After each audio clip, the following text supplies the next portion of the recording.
اعوذ باللہ من الشیطان الرجیم بسم اللہ الرحمن الرحیم۔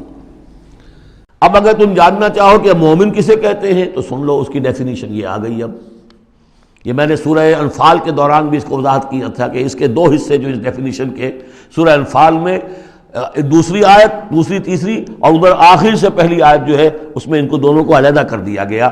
یہ ہے گویا کہ comprehensive definition of a Muslim, of a مومن۔ Who is a مومن؟ انما المؤمنون الذین آمنوا باللہ ورسولہ ثم لم یرتابوا۔ مومن تو بس صرف وہ ہے جو ایمان لائے اللہ پر اور اس کے رسول پر، پھر شک میں ہرگز نہیں پڑے۔ لم یرتابوا، پھر وہی جہاد میں لم، ہرگز کوئی شک نہیں پیدا کیا، یعنی یقین بن گیا، ایمان دل کے اندر راسخ ہو گیا۔ جیسے کہ فرمایا صحابہ کرام کے بارے میں، وَلَٰكِنَّ اللَّهَ حَبَّبَ إِلَيْكُمُ الْإِيمَانَ وَزَيَّنَهُ فِي قُلُوبِكُمْ، تمہارے دلوں میں کھما دیا اس نے۔ جب تک ایمان دل میں داخل نہیں ہوا، دل میں راسخ نہیں ہوا، صرف زبان پر ہے آمنت باللہ وملائکتہ وکتبہ ورسلہ، یہ اسلام ہے۔ بنی الاسلام علی خمس، اس میں یقین قلبی شامل نہیں ہے۔ شہادت اللہ الہ الا اللہ وان محمد رسول اللہ، زبان سے گواہی کہ اللہ کے سوا کوئی معبود نہیں اور محمد اللہ کے رسول ہے، وإقام الصلاۃ وإیتاء الزکوٰۃ وصوم رمضان وحج البیت۔ اس لیے کہ ایمان ذرا کسی اور شے کا نام ہے۔ وہ ایمان کیا ہے؟ اس کے دو حصے کر دیے۔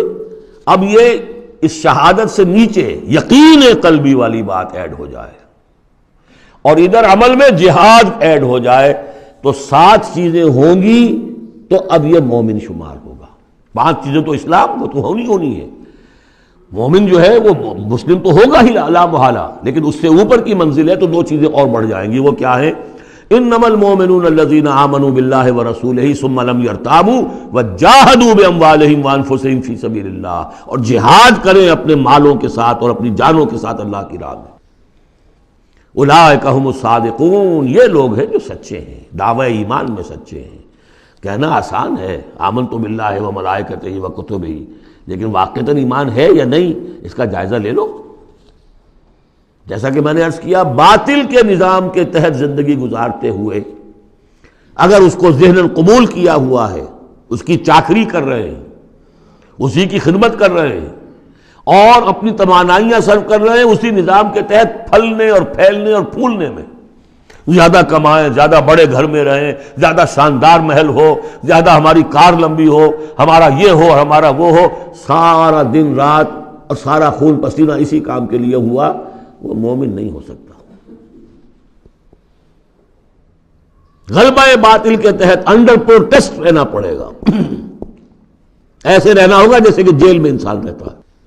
الدنیا سجن المومن و جنت الکافر، اور یہ کہ اپنی توانائی میں سے منیمم سبسسٹنس لیول پر جو آپ کے وجود کو برقرار رکھنے کے لیے ناگزیر ہو، اس حد تک تو اپنے وقت اور توانائی اور اپنی قوت اور صلاحیت میں لگائیں آپ، اپنے اور اپنے اہل و عیال کی ضروریات پوری کرنے کے لیے۔ باقی سارا وقت، ساری صلاحیت، ساری قوت اللہ کے دین کو غالب کرنے کی جد و جہد، نظام باطل کو جڑ سے اکھیڑ کر پھینک کر اور اللہ کے دین کو قائم کرنے کی جد و جہد۔ اگر یہ نہیں ہے، اگر یہ نہیں تو بابا پھر سب کہانیاں ہیں، پھر یہ اسلام کا دعویٰ ہے۔ اسلام تو ہے، مانے گا تم دنیا میں تم مسلمان عورت سے شادی کر سکتے ہو، مسلمان باپ کی وراثت تمہیں مل جائے گی، قانونی حقوق سارے تمہارے مسلمانوں کے ہوں گے، اسلامی ریاست میں تم مکمل شہری شمار ہو جاؤ گے، لیکن مومن شمار نہیں ہوگے اللہ کے ہاں۔ قالت الاعراب، یہ آیات تو ایسی ہیں کہ یہ یاد کر لیجئے آج کی رات۔ قالت الاعراب آمنا قل لم تؤمنوا ولکن قولوا اسلمنا، معلوم ہوا علیحدہ کر دیا ہے، بالکل واحد مقام ہے یہ قرآن مجید کا جس میں اسلام اور ایمان کو یوں کر دیا علیحدہ، کہ ایک گروہ ایسا بھی تھا جس کے بارے میں کہا گیا ایمان تمہارے دلوں میں تاحال داخل نہیں ہوا۔ البتہ اس آیت سے بعض لوگوں کو یہ مغالطہ ہو جاتا ہے کہ یہ منافقین کی بات نہیں ہے، اس لیے کہ منافقین کا تو کوئی عمل قبول نہیں اللہ کے ہاں۔ یہاں کہا جا رہا ہے کہ اگر تم اللہ اور اس کے رسول کی اطاعت کرتے رہو گے اللہ تمہارے اعمال میں کوئی کمی نہیں کرے گا۔ تاریخی پس منظر سمجھ لیجئے، جب اللہ تعالیٰ نے عرب میں حضور کو غلبہ عطا کر دیا،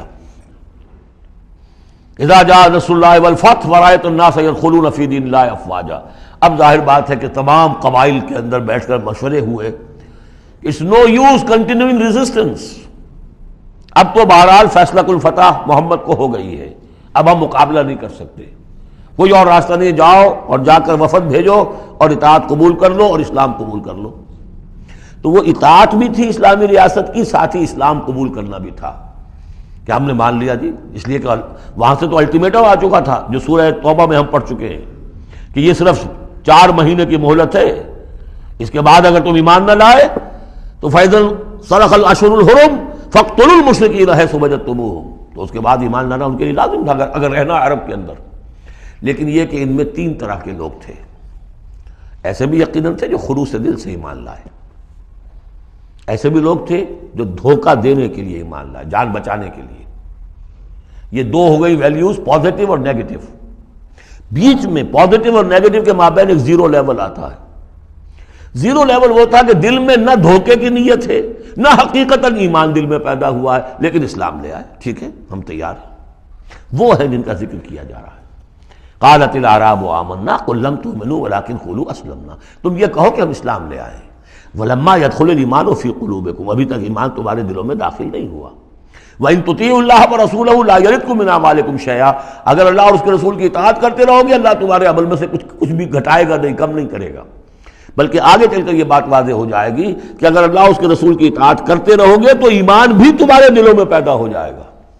اس لیے کہ ایمان سے عمل صالح پیدا ہوتا ہے اور عمل صالح سے بھی ایمان پیدا ہوتا ہے۔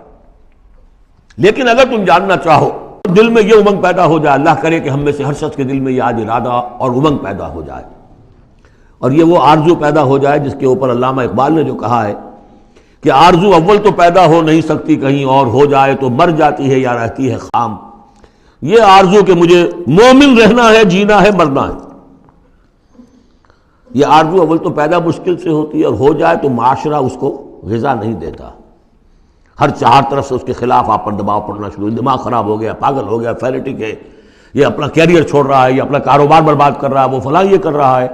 تو ماحول جو ہے، ماحول میں آکسیجن نہ ہو تو پودا کیسے پروان چڑھے گا؟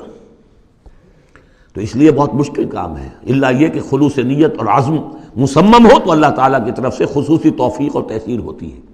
تو آج آپ اس کو سامنے رکھ کر دل میں یہ آرزو لے کر اٹھیے کہ یہ ایمان اس ڈیفینیشن پر ہمیں پورے اترنا ہے۔ وہ ڈیفینیشن کیا ہے؟ انما المؤمنون الذین آمنوا باللہ ورسولہ ثم لم یرتابوا وجاہدوا باموالہم وانفسہم فی سبیل اللہ اولئک ھم الصادقون۔ اس آیت کے شروع اور آخر دونوں میں اسلوب حصر ہے۔ مومن صرف وہ ہیں جو ایمان لائے اللہ پر، اس کے رسول پر، پھر شک میں ہرگز نہیں پڑے، ان کے دل میں اس ایمان نے یقین کی شکل اختیار کر لی، اور پھر انہوں نے جہاد کیا اللہ کی راہ میں، کھپائے اس میں اپنے مال بھی، اپنی جانیں بھی۔ یہی لوگ حقیقت میں سچے ہیں اپنے دعوی ایمان میں۔